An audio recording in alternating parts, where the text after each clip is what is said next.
Bonjour. Bonjour à toutes, bonjour à tous.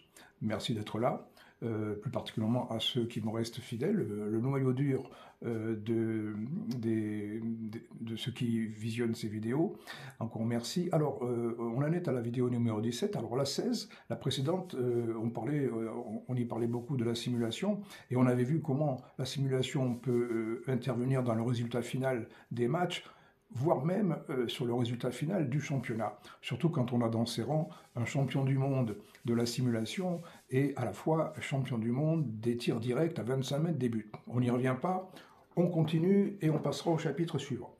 Mais la simulation n'étant pas l'apanage des seuls joueurs de foot pro, laissons là notre belle empathie et petit clin d'œil en passant pour décontracter un petit peu l'atmosphère. Sortons de la peau du joueur de foot qui simule pour nous glisser une seconde dans celle d'une autre grande simulatrice devant l'homme tout-puissant, entre guillemets, celle qui, vous l'aurez deviné, joue plutôt sur le terrain plus intime de nos instincts de reproduction, enfin de procréation. Il s'agit bien sûr d'évoquer le subterfuge de la simulation que par malice, mais pas seulement, une femme peut être amenée à utiliser dans ses rapports amoureux ou pas.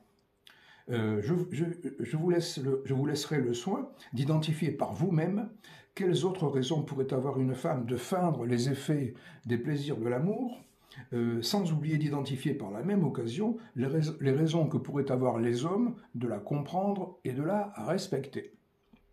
Mais c'est une autre histoire, une autre situation, bien différente de celle qui nous occupe ici, et surtout cela ne nous regarde pas. Les inconnus, acteurs et humoristes bien connus. J'avais pourtant dit qu'on ne parlerait pas de nos instincts de procréation. Petit clin d'œil. Reste la question du chambrage, du crachat, des gestes d'énervement et antisportifs qu'il est difficile de mesurer et de comparer, mais qui néanmoins semblent plus volontiers sévir dans le foot que dans le rugby. J'y reviendrai plus loin au moment de faire des propositions de solutions. N'oublions pas non plus qu'en France, le rugby se pratique surtout dans notre chaud sud-ouest, où, comme le chante si bien Claude Nougaro, en y mettant l'accent qui va bien, à Toulouse, on se traite de con, à peine qu'on se traite... Bon, j'imite mal Claude Nougaro, mais vous connaissez la suite, sans doute, et c'est de très jolies chansons. Donc, difficile de la lire, cette phrase, sans la chanter au moins dans sa tête, mais ouais, même à voix haute. Vous savez que dans cet alexandrin, donc, le mot con ne constitue en rien la moindre insulte. Il est au contraire élevé ici au rang de signe distinctif d'affection, de reconnaissance et de respect. Bon, alors chapitre 12, le titre c'est « Le bon sportif et le mauvais sportif ». Allez, c'est parti. Une fois faits ces différents constats, plusieurs questions se posent. La première, le joueur de rugby serait-il en général plus intelligent que le joueur de foot ? Même si en effet, on constate un taux de diplômés supérieur chez les rugbyman que chez les footballeurs, cela ne suffit pas à expliquer de telles différences de comportement. D'autant qu'il ne faut surtout pas confondre instruction et intelligence, qui sont loin d'être synonymes, même si les deux notions se complètent et se bonifient l'une l'autre. On voit bien les ravages que fait l'ignorance, le contraire de l'instruction donc, dans certaines parties du monde où elle est organisée pour servir leurs intérêts de ceux qui mettent leur intelligence, entre guillemets, au service de l'oppression qu'ils font peser sur leurs propres congénères, afin de mieux les exploiter. Alors là, il y a des exemples dans le monde entier en ce moment. Comme le disait Voltaire, personnage haut en couleur et très controversé de la belle époque de la philosophie des Lumières, ceux qui peuvent nous faire croire à des absurdités peuvent nous faire commettre des atrocités. Suivez mon regard. Bon, les exemples ne manquent pas actuellement aux infos, on va dire ça comme ça. Autre question. La nature même du jeu de rugby, où l'on prend le ballon avec ses mains, et celui du foot, où l'on touche et conduit le ballon avec ses pieds, pourrait-elle expliquer en partie cette sorte de sélection naturelle que n'aurait pas renié Charles Darwin? Alors, le grand naturaliste et paléontologue célèbre pour ses travaux sur l'évolution des espèces vivantes, serait-il allé jusqu'à poser l'hypothèse que le jeu de rugby pourrait rendre les gens meilleurs que ne pourrait le faire le jeu de football? La question reste posée. En termes de sélection naturelle, il ne s'agit pas ici de la seule différence de gabarit entre rugbyman et footballeur. Cela dit, c'est une vraie question qui sans doute mériterait d'être posée aux anthropologues. On connaît par ailleurs l'expression « bête comme ses pieds ». Mais comme les rugbyman aussi peuvent toucher et frapper le ballon avec le pied, je devrais pouvoir échapper à l'ire des footballeurs, à la colère des footballeurs. Autre question. L'environnement et la pression économique, financière, sociale et culturelle dans lequel baigne le foot professionnel seraient-ils propices au développement chez les joueurs des mauvais comportements cités plus haut? On peut le penser, mais alors pourquoi ne les constatons-nous pas aussi dans le rugby, où ces mêmes enjeux existent bel et bien, même s'il est vrai que sur le plan financier, ça l'est à un degré moindre dans le rugby. C'est vrai.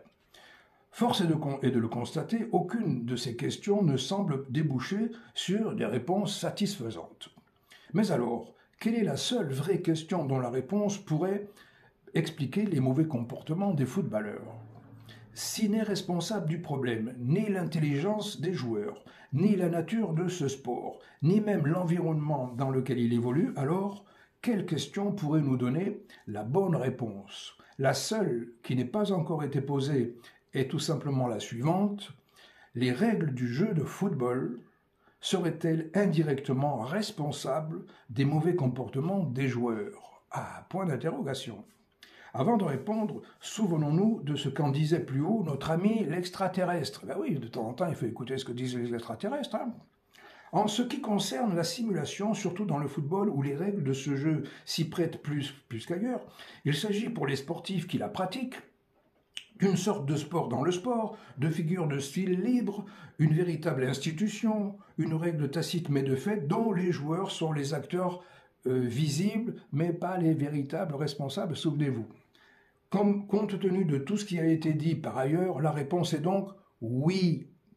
En effet, à bien y regarder, ce sont bel et bien les règles de ce jeu, et elles seules, qui favorisent la manifestation de tout ce qui a été dénoncé auparavant, le trucage, l'amplification, la simulation, la contestation, le chambrage, les gestes d'énervement antisportifs, etc., etc.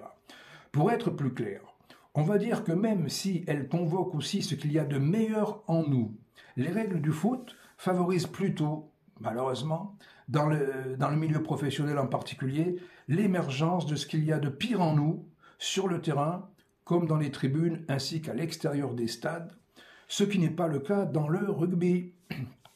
Et quand un sport qui par nature devrait participer pour tous, et à tous les âges, à l'éducation et à l'apprentissage de la vie, ne remplit plus cette fonction, que faut-il faire?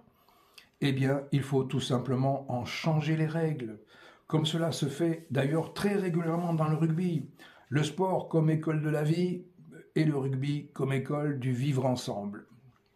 Et si ces règles n'ont pratiquement pas évolué dans le foot, et ce depuis si longtemps, c'est tout simplement parce que, comme on l'a montré plus haut, elles favorisent grandement l'émergence et la survivance de ce climat général planétaire de passion, d'addiction et d'endoctrinement des foules, climat nécessaire aux prises d'intérêts financiers colossaux qui y sont attachés directement ou indirectement, en plus des intérêts politiques qu'on ne peut jamais écarter. Voilà, je m'arrête là pour cette fois. On terminera le chapitre la prochaine fois et on attaquera le chapitre suivant. Alors, merci de m'avoir écouté. Encore une fois, portez-vous bien. Et demain matin, enfin la prochaine fois, je posterai donc la vidéo numéro 18, je crois. Moi, je ne sais plus où j'en suis, mais enfin bon, la prochaine. Merci. Faites attention à vous. Et puis, à très bientôt. Ciao.